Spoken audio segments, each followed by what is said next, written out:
Dude, this one is gonna raise some chatter, I am telling you, because we are finally gonna address and test one of the most controversial and talked about aspects of engine building, and it is rod ratio.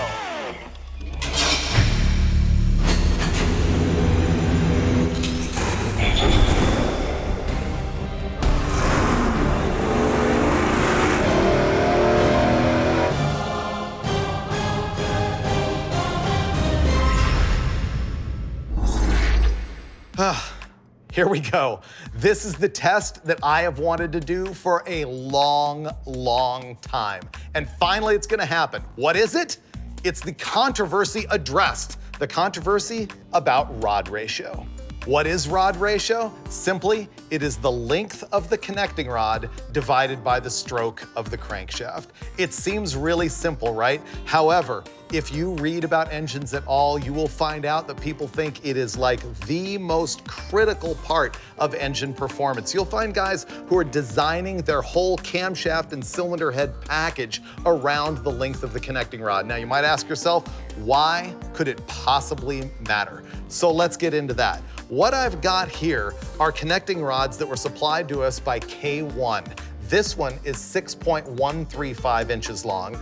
This one is 6.8 inches long. So the rod ratio of these two, with the crank in this engine, which is 3.76 inch stroke, for the short rod, the ratio is 1.63 to 1. For the long rod, the ratio is 1.8 to 1.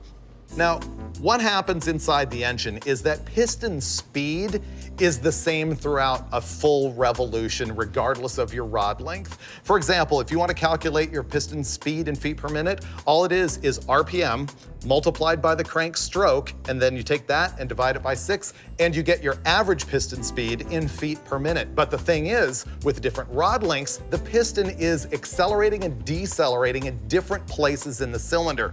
The short rod is faster in mid-cylinder on its way up, and it is faster across top dead center. It spends less time with the piston dwelling at top dead center than the long rod. The long rod tends to slow down the piston speed at mid-cylinder stroke, and it also makes the piston dwell longer at top dead center. Now, inversely, the long rod makes it dwell more at top dead center, but less at bottom dead center. And the opposite is true with the short rod. It dwells less at top dead center and more at bottom dead center. And so people have all sorts of theories about how that piston position and speed in the cylinder can affect the performance of your engine based on the camshaft and the cylinder head and a bunch of other variables. And you know what? I could talk about it forever. But instead, what we're gonna do is put it to a real world test in this engine right here. Basically, we're starting with a big block Chevy platform, but we are using a Dart aftermarket block. And because I wanted to test two radically different lengths of rods, I mean, there's a difference of more than 5/8 of an inch here, I had to do the math to figure out the engine that would take the biggest difference. And this is what I figured out. From 6.135, which is, by the way, a stock rod length on a big block Chevy, all the way to 6.800, which is really big, required a very short stroke crankshaft. So this thing begins with a crank that has a stroke of 3.76 inches. It's like a stock 396 or 427 crank. I used the Dart Big M block in order to get a big bore of 4.5 inches. And the reason I did that is I wanted some displacement. And this thing still turns out pretty small. It is a 478 cubic inch engine. Now, with that in mind, I knew that I wanted a lot of RPM in order to show a difference in rod ratio.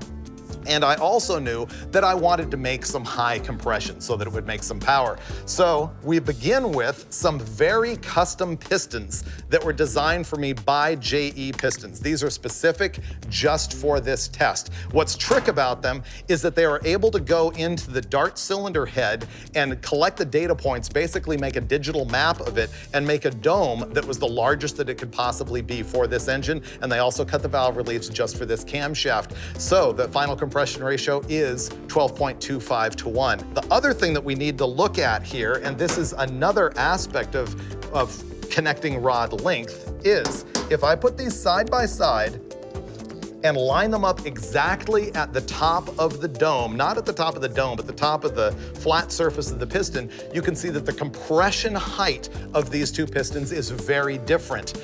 Because in order to package between the stroke of the crankshaft and the deck height of the engine, you have got to offset the compression height of the piston to accommodate the length of the rod. So you can see here with the short rod, I've got a very tall piston compression height. With the long rod, that shortens up quite a bit. And frankly, with the pin up here in the oil rail of the oil ring, that can cause problems. But conversely, with the short rod, you've got to have a much heavier piston than with the long rod. And so the piston itself can affect the performance based on the rod length. And here's another thing that's an effect of long versus short rods, and I'm gonna exaggerate it here on the table. Let's imagine that these pistons and rods are both in an engine with the same amount of crankshaft rotation. With the long rod, the angularity from the piston to the rod might be about like that. With the short rod, it is much more extreme, something like that. And therefore, the short rod causes more side loading on the piston. This rod is actually shoving the piston more this way into the cylinder wall, which can lead to friction problems and mostly more bore wear. So that's how I've specially built the low end here, and I really have to thank everybody at Race Winning Brands for working with me through all of this. Now let's talk about the basic specs. The cylinder heads are a Dart Pro 1 CNC aluminum deal 365 inlet runner. And at the top end, I've got a Dart single plane intake manifold and a Holley 1050 Dominator carburetor. The big deal in all of this is going to be the camshaft. It is a honkin' big solid roller from Crane. The specs on the duration at 50 thousandths tappet lift are 284 on the intake, 296 on the exhaust. It's on a 112 lobe separation angle. That cam is important because it is going to allow this thing to run up to 7,500 RPM. Honestly, it could go more, but we limited it to that because we were concerned about the longevity of the valve train with a stock type rocker arm and with stainless steel valves in it. So this thing is going to make some big honking power, but the question is, what is the different rod length gonna do? And to do that, we actually built two completely different short blocks, assembled by our friend Andy Mitchell, which we really appreciate. So we're gonna switch the top end just from one short block to the other so that we can keep everything as consistent as possible. The first engine that we're gonna put on the pump is the long rod engine, the 6/800-inch rod. Dudes, I'm really excited about this. I've wanted to do it since 1997 when I was the editor of CarCraft. Oh, wow. Man, that's a long time to wait, Freiberger. Well, the patience is a virtue. Rod ratio thing is like one of the most talked about subjects that people have about engines, and we're finally gonna find out. Because I've never seen any of the aftermarket do this test. I've heard the stories about Ray or Morrison. I mean, you've never done it, right? I have never done this personally. I've always leaned on that David Rear thing that I remember reading in the back of National Dragster, you know, because they had done all that stuff in the Pro Stock and NASCAR stuff, and kind of, you know, took that as a lead. But as far as testing it here, we've never done it. I thought you guys did a magazine test years and years ago, and the guy was claiming just enormous benefits for the long rod. That's the small block that Chevrolet should have built. Exactly. You know what?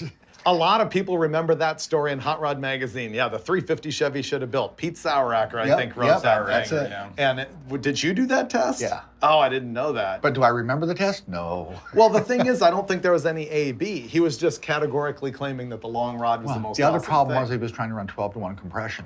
Yeah. Thinking that the long rod was somehow going to make it through that. And he was grabbing a lot of that info from some stuff that Smokey Unic had written earlier on. Well, Smokey Unic always said, put the longest rod in that you can possibly find. Yeah, it's going to be interesting. I don't know what to expect. I really don't. That's why we're doing it. I know, and that's what we do. I think it might turn out to be remarkably similar between the two engines. We don't know yet. Yeah. I'm not coming into this with any preconceived notion. I just want to test it. So Steve has got this thing completely tuned up. He's handled the carburetor calibration. He's done a timing sweep on the thing and found out that it's insensitive between 34 and 38 degrees total. It's the same. Yeah. So we've got it at 38 degrees, and when we do the other engine, we'll do that same timing sweep. And as a matter of fact, I think we'll look at the fuel curve also. So with the knowledge that this is ready to go, fire it up and let's do it.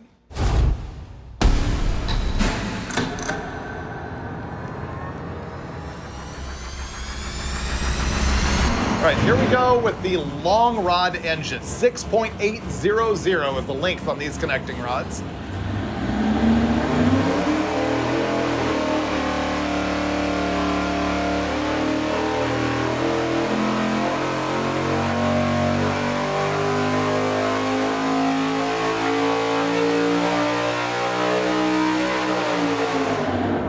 Wow, not bad. Big block Chevy. It's pretty stout.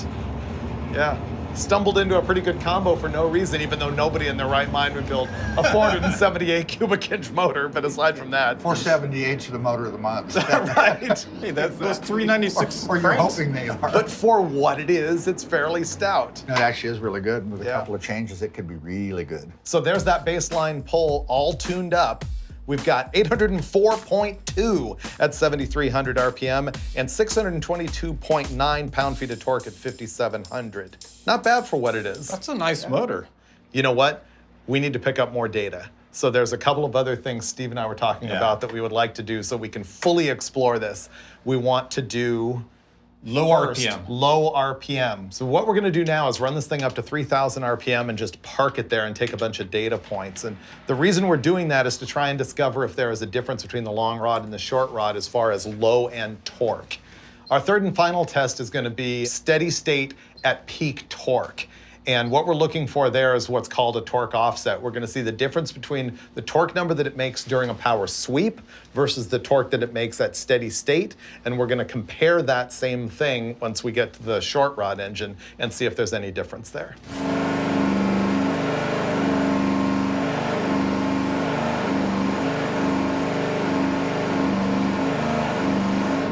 What we did there is at 3,000 RPM, it collected a whole bunch of data points, and we're gonna average them all, and the answer is 399.3 pound-feet of torque. Surprisingly low for what this thing is, but that's because it's way out of its range.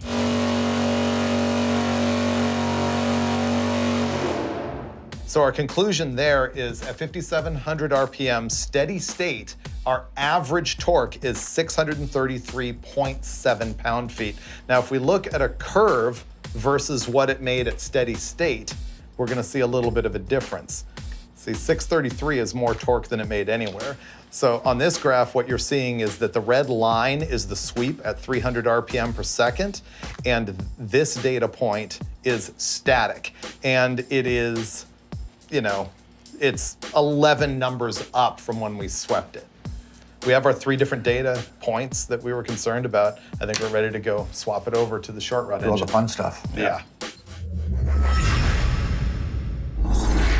And the changeover begins. We're about to swap from the long rod engine to the short rod engine. Now we're gonna use the exact same cylinder heads, intake manifold, distributor, and carburetor, and also the crank trigger on the thing. We're just gonna change the short block, which is as identical as we could possibly make it with the exception of the rod length.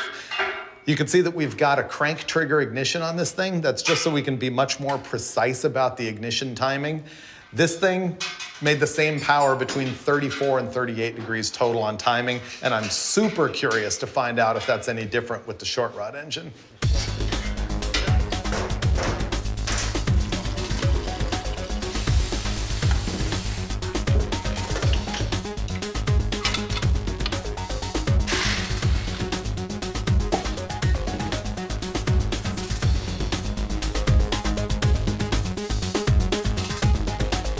Prepare to be somebody. We're really close. We took the whole top end off of the other engine, and now we're dealing with our short rod, short block. And we got the cylinder heads on here. He's torquing it up. We got to put on valve train, intake manifold, ignition, and boom. This torque wrench is digital, so it's high tech. It gives me a beep and a digital display of exactly what the torque is. That is completely failure proof.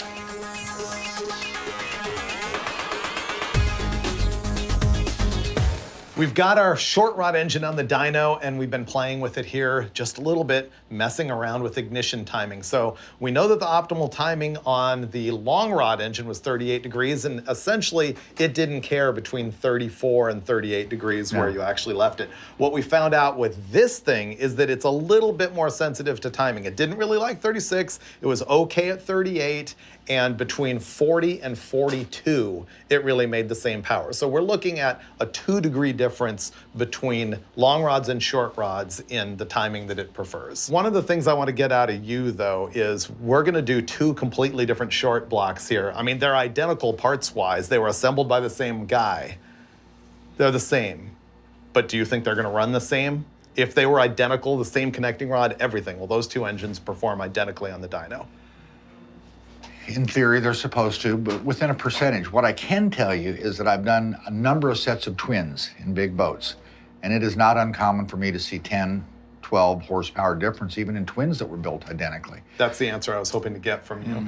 And the reason is if we see 5 to 15 difference, we have to call that about the same because it can be the difference in ring seal, valve job. I mean, we've attempted to sort all that out identical, but there can be a difference. I'm hoping that we also see a difference in the shape of the curve based on what I've read about people's beliefs on long rod versus short rod, not just peak power, but where it's making power. Yeah, so we're gonna run it right now and show you what it makes with the short rods.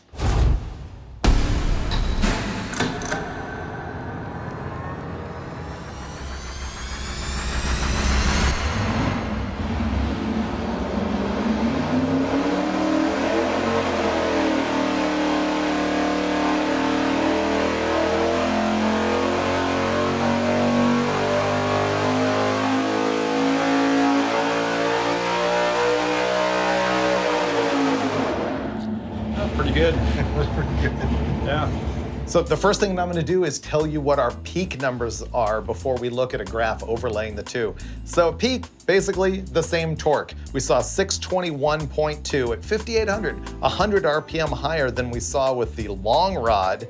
And basically it's the same torque number. It's 622.9 with the long rod versus 621.2 with the short rod. That's a wash. But then you look at the horsepower, and we used to make 804 at 7,300 with the long rod, and the short rod made 815 at 7,400, which is, again, 100 RPM higher than what we saw with the short rod. So that is like the opposite of what you generally hear about long versus short rod. Yeah, well, Not according to you? well, I've heard conflicting theories Well, on that's that. the thing about the whole deal, is Yeah. I say, generally, I think I hear that the long rod is better for high RPM, but you're right, there are different theories from different people about what's gonna happen. Let's look at the curves and see what overall it did. Wow, okay, so here are our power curves with the red lines representing the long rod and the black lines representing the short rod. And the short rod ends up throwing away some low-end torque and making some high-end power. Well, you'd expect a long rod to make a little more torque at the very bottom. You would? I would. Because that's the opposite of other theories isn't that I've that seen. what I've seen What both. everybody else will tell Yeah. you, or what you read typically now, is that the shorter rod is going to help the port be more active and help bottom end and All that. gobbledygook. But you know, you're the guy with the long rod theory. By the same token, you know, if you're going to gain that at the bottom, you're going to give up somewhere else because everything's a trade-off, and you'd expect to see that little edge at the top. Well, let's go ahead and run the other tests that we ran with the other engine. Let's do steady state 3,000 RPM. I think we suspect the answer now, but let's do it for the sake of comparative analysis.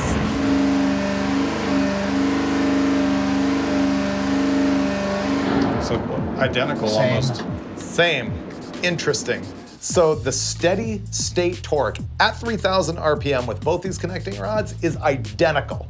399.2 versus 399.3. I'm calling that the same. You think? Yeah. Yeah. So now we're gonna do a steady state torque test at 5,800 RPM, which is where this connecting rod made its peak torque number of 621.2, but that's not the number we're about to see when we run at steady state. So this is gonna be steady state 5,800.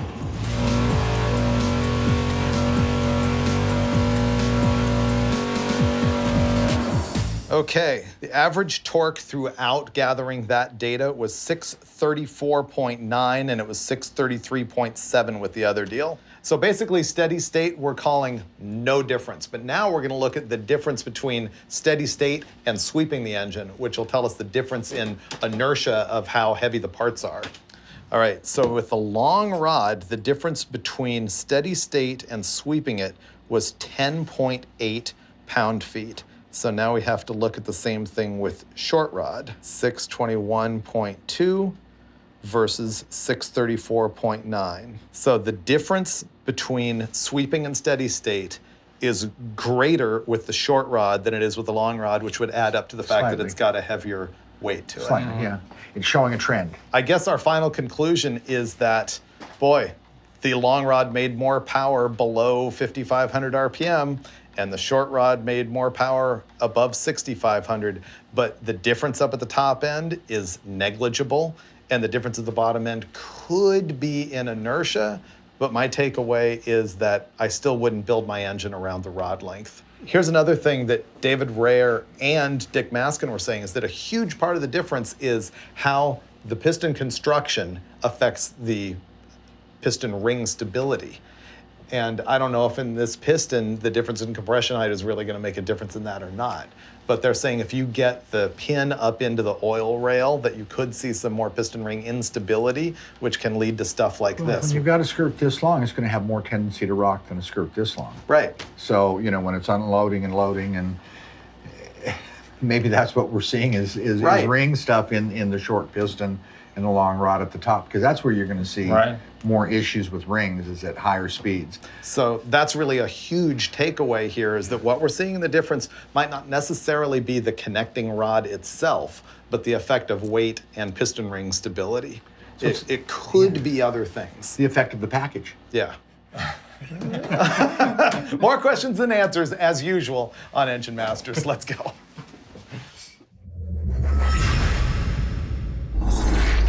Okay, Steve, this is a biggie. Okay, let's hear it.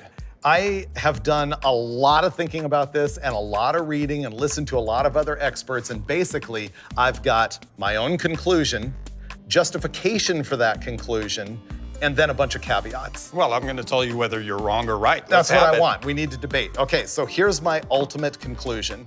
And I'm gonna narrow it a little bit and say, for typical engines within the world of the stuff we can accomplish, meaning not F1 stuff, Right. not even NASCAR stuff, but you know, engines under 8,000 RPM, whether they're race or street, here it comes, rod ratio does not matter.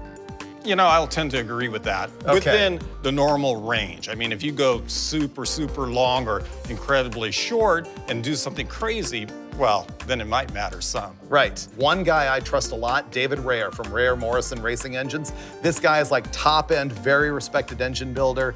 And his opinion after a huge test that they did on a NASCAR engine with like a really short rod and a really long one, and what he said was hundreds of camshafts, was exactly the same thing, 0.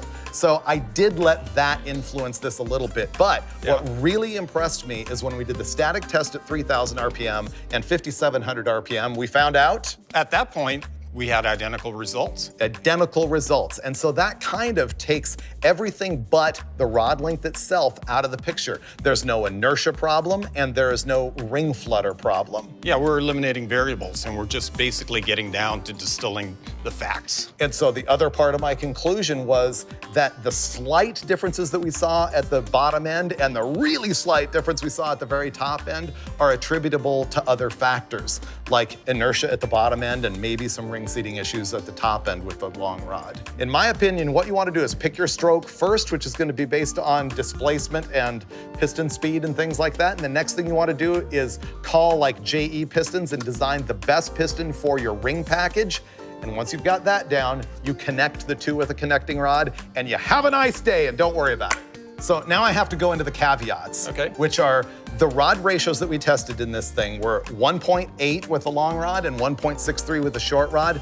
That is not in the range of what anybody who loves rod ratio talk considers bad. No, that's all pretty normal. In fact, most production engines fall within that range. Right, so we didn't really test screwing it up, but I think we still were able to, you know, look at a range and look at a difference. Yeah, and the takeaway for me is basically every time people think they're going to be super geniuses and do something completely out of the norm and prove everybody wrong, they usually prove themselves wrong. Usually.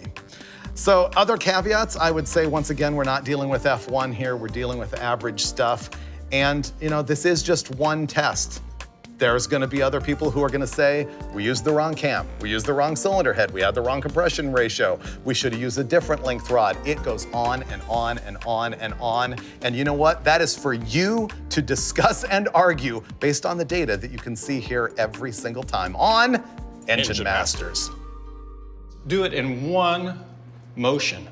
Boom, put that manifold on, walk away. That's going in bloopers. That's beyond blooper. If you say it's a blooper, well, you know. I didn't say it was a blooper. You did, you said it was a blooper. No, I didn't. I said it was beyond a blooper. I said it was. Yeah, beyond the blooper. Now, how's that supposed to work with my mojo? Beyond the blooper means it won't even make the credits reel.